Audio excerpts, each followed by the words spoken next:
YCP గొడ్డలి party వాళ్ళకి ఒకటే చెప్పాలనుకుంటున్నాను నేను. జగన్, నీకు దమ్ము ధైర్యం ఉంటే రా బహిరంగ చర్చకు అని చెప్పి పిలవడం జరిగింది.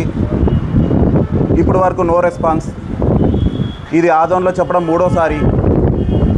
అరే జగన్మోహన్ రెడ్డి గారు, మీకు దమ్ము ధైర్యం ఉంటే మా విద్యాశాఖ మంత్రి నారా లోకేష్ బాబు గారు విసిరిన సవాల్కి ఎదుర్కోవడానికి రెడీగా ఉన్నారా చెప్పండి.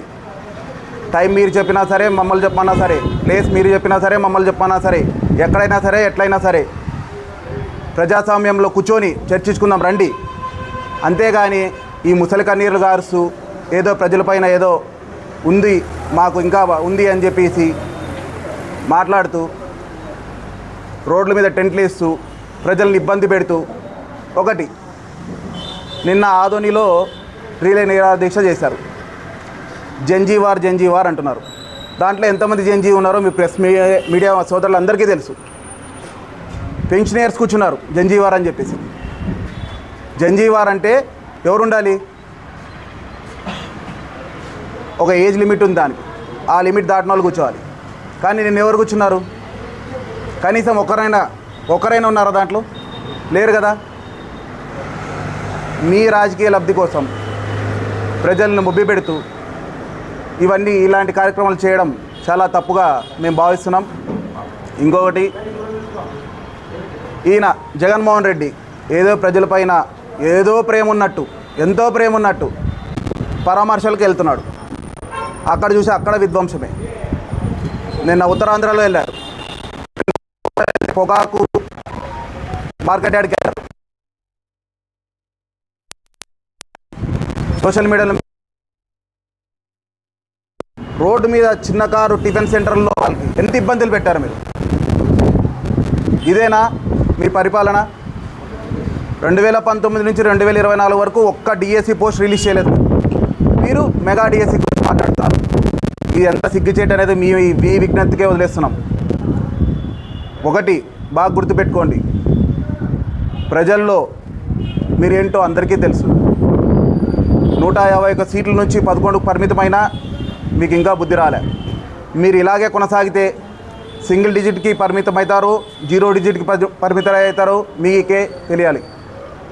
ప్రజల్ని మొబ్బి పెట్టేది మానేసి దమ్ముంటే రండి అసెంబ్లీకి.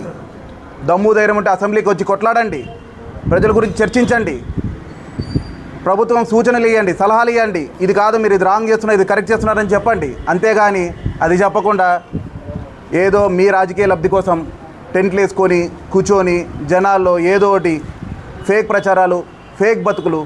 ఈ గొడ్డలి పార్టీ వాళ్ళకి ఫేక్ అనేది బాగా యాప్ట్ అయింది. భోగాపురం ఎయిర్పోర్ట్ వద్దన్నంద వీళ్ళే.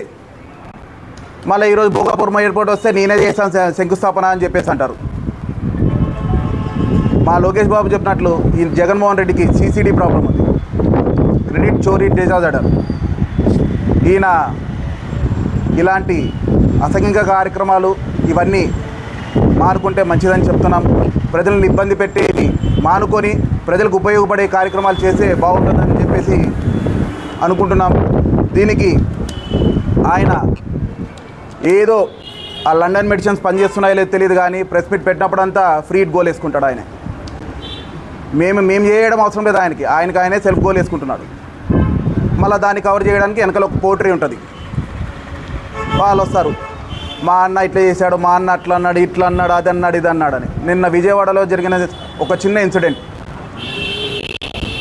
మీరు దీక్షలు పెట్టుకోండి, మాకేమి ఇబ్బంది లేదు, మాకేమీ అటువంటి అభ్యంతరం లేదు, ఏం లేదు. మా పోలీసు వాళ్ళు కూడా అందరూ సహకరిస్తున్నారు ప్రభుత్వం తరపు నుంచి. కానీ రోడ్డు మీద కూర్చొని సీఎం గారిని, ఐటీ మినిస్టర్ని, డిప్యూటీ సీఎం గారిని నోటుకు వచ్చినట్లంతా మాట్లాడతామంటే ఇక్కడ ఎవరు ఊరుకుండే ప్రసక్తే లేదు. అది ఎవరికైనా, ఇక్కడైనా, ఆదోనైనా, స్టేట్ అయినా, ఎక్కడైనా కూడా. తస్మాత్ జాగ్రత్త. మాట్లాడే ముందు ప్రతి ఒక్కరికి మరీ చెప్తున్నాం, మీరు ప్రజలకు ఉపయోగపడే పని చేయండి, అందరూ వెల్కమ్ చేస్తాం. ప్రభుత్వకి సూచనలు ఇవ్వండి, ఏదైనా మేము పొరపాటు చేస్తుంటే తీసుకుంటారు, స్వీకరిస్తారు. దాన్ని మా రెక్టిఫై చేసుకొని మా సార్ అయితే చంద్రబాబు నాయుడు గారు అయితేనేమి, పవన్ కళ్యాణ్ గారు అయితేనేమి, లోకేష్ బాబు గారు అయితేనేమి, ఏది ఉన్నా కూడా వెల్కమ్ చేస్తారు. అంతేగాని మీరు అది కాకుండా మేము ఇట్లా దుష్ప్రచారాలు చేస్తాము, జనాలు ఇబ్బంది పెడతామంటే ఇక్కడ చూస్తూ ఊరుకునే వాళ్ళు ఎవరు లేరు. ప్రభుత్వం చాలా కట్నిట్టుగా ఉంది, చాలా మంచిగా ఉంది. మొన్న 16,347 పోస్టులు మెగా డిఎస్సిలో రిలీజ్ చేశాము. ఇప్పుడు రానున్న మరి నెక్స్ట్ ఇయర్లో 6,000 మెగా పోస్టులు మరీ రిలీజ్ చేస్తున్నారు.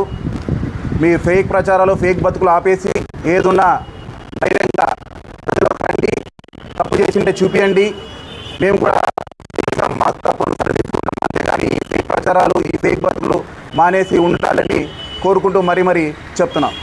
Thank you.